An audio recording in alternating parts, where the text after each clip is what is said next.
ഒരു നല്ല ദിവസം ആശംസിച്ചുകൊണ്ട് ഫെയ്ത്ത് വോയിസിലേക്ക് എല്ലാവരെയും ഞങ്ങൾ സ്വാഗതം ചെയ്യുന്നു. 1 കൊരിന്തോസ് 7-ാം അധ്യായം 24-ാം വാക്യം വ്യക്തമാക്കുന്നു, ഏത് അവസ്ഥയിൽ നിങ്ങൾ വിളിക്കപ്പെട്ടുവോ ആ അവസ്ഥയിൽ ദൈവത്തോടൊത്ത് നിലനിൽക്കുവിൻ. ക്രിസ്തുവിൽ പ്രിയപ്പെട്ടവരെ, ദൈവമക്കളുടെ സ്വാതന്ത്ര്യത്തിലേക്കാണ് ദൈവം നമ്മെ വിളിച്ചിരിക്കുന്നത്. ഒരേ ശരീരത്തിലെ അവയവങ്ങൾ ശരീരവുമായി ബന്ധമുള്ളതുപോലെ ക്രിസ്തുവിൽ വിശ്വസിക്കുന്നവർ ക്രിസ്തുവുമായി ബന്ധമുണ്ടായിരിക്കണം. അവർ ദൈവമക്കൾ എന്ന് വിളിക്കപ്പെടും. അവർക്ക് ശാരീരികമായും മാനസികമായും കർത്താവ് ആരോഗ്യം നൽകും. സ്നേഹമുള്ളവരെ, ഒരു കാര്യം കർത്താവ് ആവശ്യപ്പെടുന്നു. സുഭാഷിതങ്ങളുടെ പുസ്തകം 4-ാം അധ്യായം 23-ാം തിരുവചനം, നിന്റെ ഹൃദയത്തെ ജാഗരൂകതയോടെ കാത്തു സൂക്ഷിക്കുക, ജീവന്റെ ഉറവകൾ അതിൽ നിന്നാണ് ഒഴുകുന്നത്. ഒരു വ്യക്തിയെ സംബന്ധിച്ചിടത്തോളം ദൈവസ്നേഹത്തിലും മനുഷ്യ സ്നേഹത്തിലും അവൻ വളരണം. അതിന് നിന്റെ ഹൃദയത്തെ ജാഗരൂകതയോടെ കാത്തു സൂക്ഷിക്കേണ്ടത് ആവശ്യമാണ്. കാരണം വചനം പറയുന്നു, ഹൃദയശുദ്ധിയുള്ളവർ ഭാഗ്യവാന്മാർ, എന്തെന്നാൽ അവർ ദൈവത്തെ കാണും. സ്നേഹമുള്ളവരെ, ഏത് അവസ്ഥയിൽ നിങ്ങൾ വിളിക്കപ്പെട്ടുവോ ആ അവസ്ഥയിൽ ദൈവത്തോടൊത്ത് നിലനിൽക്കുവിൻ എന്ന് തിരുവചനം പറയുമ്പോൾ മനുഷ്യൻ ദൈവത്തെ അവന്റെ ആവശ്യങ്ങൾക്ക് വേണ്ടി ഉപയോഗിക്കണം എന്നല്ല അർത്ഥമാക്കുന്നത്. ദൈവം മനുഷ്യനെ അവിടുത്തെ ഹിതം പോലെ നടത്തുവാനാണ്. അതായത് ദൈവത്തിന്റെ ഇഷ്ടം നമ്മുടെ ഇഷ്ടമായി മാറ്റണം. യേശുക്രിസ്തു പറഞ്ഞു, ഞാൻ സ്വർഗത്തിൽ നിന്ന് ഇറങ്ങി വന്നിരിക്കുന്നത് എന്റെ ഇഷ്ടം പ്രവർത്തിക്കുവാനല്ല, എന്നെ അയച്ചവന്റെ ഇഷ്ടം നിറവേറ്റാനോ. അതുകൊണ്ട് നമുക്ക് അവിടുത്തെ കൃപയ്ക്ക് കീഴിൽ നിന്നുകൊണ്ട് അവിടുത്തെ ഇഷ്ടം നിറവേറ്റുവാൻ ശ്രമിക്കാം. നമുക്ക് പ്രാർത്ഥിക്കാം.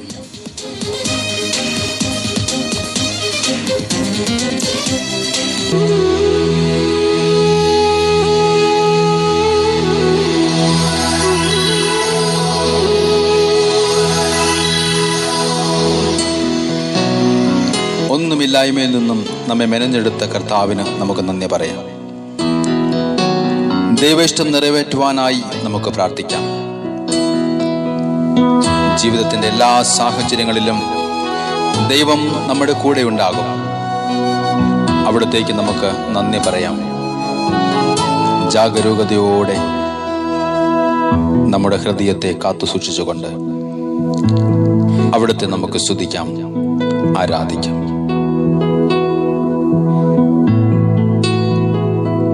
ഒന്നുമില്ലായ്കയിൽ നിന്നെ നിന്നുടെ ഛായയിൽ സൃഷ്ടിച്ചു, നിത്യമായി സ്നേഹിച്ചെന്നെ നിന്റെ പുത്രനെ തന്നു രക്ഷിച്ചു. നീ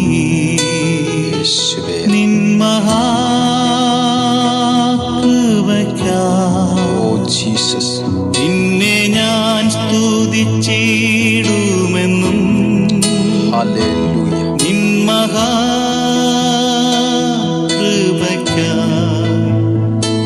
നിന്നെ ഞാൻ സ്തുതിച്ചിടുമെന്നും. യേശുവേ, ഞങ്ങൾ അങ്ങേക്ക് നന്ദി പറഞ്ഞ് സ്തുതിക്കുന്നു. അങ്ങയുടെ പ്രതീക്ഷകൾക്കൊത്ത് ഉയരുവാൻ അങ്ങയുടെ കൃപയ്ക്ക് കീഴിൽ ഞങ്ങളെ നിർത്തി.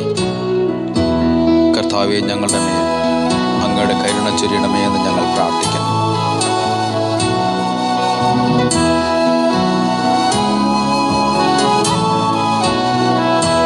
മോചനം വീണ്ടും ജനനവും നീചപാപിയന്മേൽ വസിപ്പാ നിന്നാത്മാവിന്റെ ദാനവും തന്നു സ്വർഗാനുഗ്രഹങ്ങളും. കർത്താവേ, ഞങ്ങൾ അങ്ങേക്ക് നന്ദി പറഞ്ഞു ഞാൻ സ്തുതിച്ചിടുമെന്നും. ഓ ജീസസ്,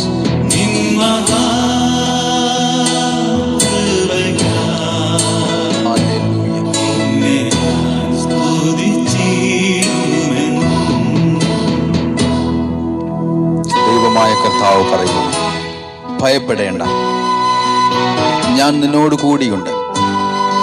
സംഭ്രമിക്കേണ്ട, ഞാനാണ് നിന്റെ ദൈവം. ഞാൻ നിന്നെ ശക്തിപ്പെടുത്തുകയും സഹായിക്കുകയും ചെയ്യും. എൻ്റെ വിജയകരമായ വലത്തു കൈകൊണ്ട് ഞാൻ നിന്നെ താങ്ങി നിർത്തും. ഞങ്ങളെ താങ്ങി നിർത്തുന്ന കർത്താവേ നന്ദി. ഞങ്ങളങ്ങേ സ്തുതിക്കുന്ന കർത്താവേ, ഞങ്ങളങ്ങയുടെ നാമത്തെ മഹത്വപ്പെടുത്തുന്നു. അങ്ങ് എത്രയോ വലിയ ദൈവമാണ് ഞങ്ങൾ വിശ്വസിക്കുന്നു. അന്നവസ്ത്രാദി നന്മകളെ എണ്ണമില്ലാതെന്മേൽ ചൊരിഞ്ഞു.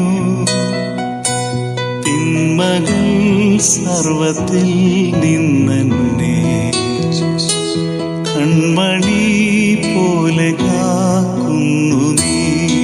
മഹാകൃപയ്ക്കായി ഞങ്ങളങ്ങേ സ്തുതിക്കുന്ന കർത്താവേ, ഞാൻ സ്തുതിച്ചിടുമെന്നും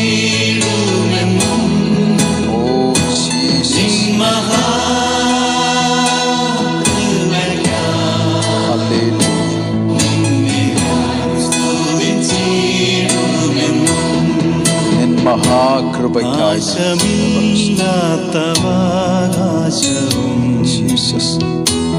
യേശുവിൻ ഭാഗ്യസന്നിധിയും നീതിയിൻ വാടമൂടിയതും തന്മക്കൾക്കു സ്വർഗ്ഗേ ലഭിക്കും. വലിയ കൃപയ്ക്കായി സ്തോത്രം.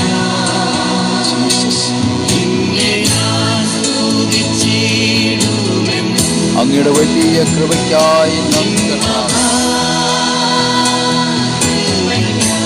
സ്തുതിക്കുന്നു കർത്താവേ. Glory Jesus. കൃപയ്ക്കായി സ്തുതിക്കുന്നു ജീസസ്.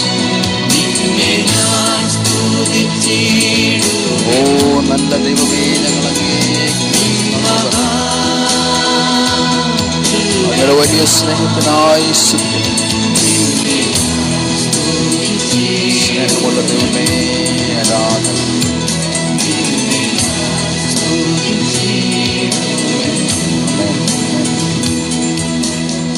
ഇന്നേ ദിവസം നമ്മുടെ ജീവിതത്തിലെ പരാജയങ്ങളെ വിജയങ്ങളാക്കി മാറ്റി ദൈവം നമ്മെ സമൃദ്ധമായി അനുഗ്രഹിക്കട്ടെ എന്ന് യേശുക്രിസ്തുവിന്റെ നാമത്തിൽ ഞങ്ങൾ പ്രാർത്ഥിക്കുന്നു.